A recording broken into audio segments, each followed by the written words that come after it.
សក់ទុកយ៉ាងណាហើយបងប្អូនដែលស្រឡាញ់គ្នាហើយនៅឆ្ងាយពីគ្នាខ្ញុំជឿជាក់ថាបងប្អូនមិនស្រួលចិត្តប្រហែលទេនៅពេលដែលស្រឡាញ់គ្នានៅឆ្ងាយពីគ្នាប៉ុន្តែ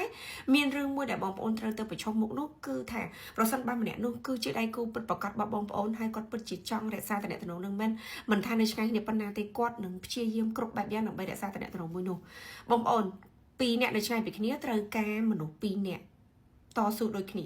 បងប្អូនមិនអាចជាមនុស្សតែម្នាក់ឯងទៅប្រឈមមុខទៅតស៊ូទៅរក្សាតំណែងនឹងបានទេលុះត្រាតែម្នាក់ទៀតគាត់មានគោលដៅគាត់មានចិត្តគំនិតចង់រក្សាតំណែងនឹងដូចគ្នាអញ្ចឹងមានន័យថាការជជែកគ្នាការឆាតការតេរកគ្នាការនិយាយគ្នាតាមវីដេអូទាំងអស់នោះគឺត្រូវការមនុស្សពីរនាក់ដែលគិតថាតំណែងដែលនៅឆ្ងាយពីគ្នាហ្នឹងគឺត្រូវការការថែរក្សាគឺត្រូវការស្គាល់គ្នាចំណាយពេលមួយគ្នាទោះបីជាមិនបានជួបគ្នាផ្ទាល់ក៏ដោយគឺត្រូវការឲ្យវាមានដំណើរការទៅមុខស្វែងយល់ពីគ្នាស្គាល់ពីគ្នាបងប្អូនអានោះគឺជាអ្វីដែលត្រូវទៅកើតឡើងប្រឈមមុខជាមួយគ្នាប៉ុន្តែបើសិនជារឿងទាំងអស់នោះអត់មានការឡើងទេ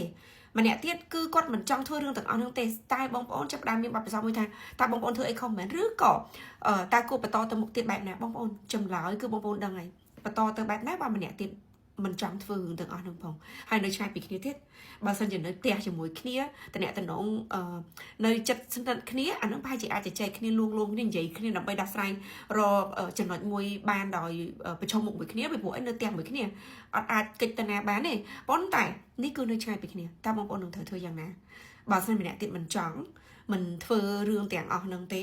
គឺចម្លើយងាយបងប្អូនត្រូវជ្រើសរើសហើយត្រូវតែមានភាពច្បាស់លាស់ជជែកគ្នាទៅតែបងប្អូនស្ថិតនៅក្នុងតំណែងមួយបែបណាជាមួយគ្នានៅពេលឥឡូវនេះហើយបងប្អូនមានគោលដៅមួយបែបណាដើម្បីបន្តទៅមុខជាមួយគ្នាក្នុងពេលឥឡូវនេះខ្ញុំគិតថាមនុស្សពីរអ្នកស្រឡាញ់គ្នាប្រកបណាគឺត្រូវមានគោលដៅតែមួយរួមគ្នាដើម្បីរក្សាតំណែងនឹងដូចគ្នាទើបអាចបន្តទៅមុខបានបើតែបើម្នាក់ទៀតមិនចង់ទេបងប្អូនចង់តែម្នាក់ឯងដូចជាបងប្អូនជាច្រើនដែលគាត់បានឆាតសួរខ្ញុំអញ្ចឹងណាគឺពិតជារកវិធីមួយទៅមុខដោយមិនងាយស្រួលទេទោះបីជាទៅមុខបានក៏បងប្អូនខ្លួនឯងមិនសប្បាយចិត្តដែរតែបងប្អូនចង់បានតំណែងមួយបែបណាដែរបងប្អូនអាចជ្រើសរើសបានឬក៏មានបទពិសោធន៍អ្វីអាច comment នៅក្នុងវីដេអូនេះបានដូចគ្នា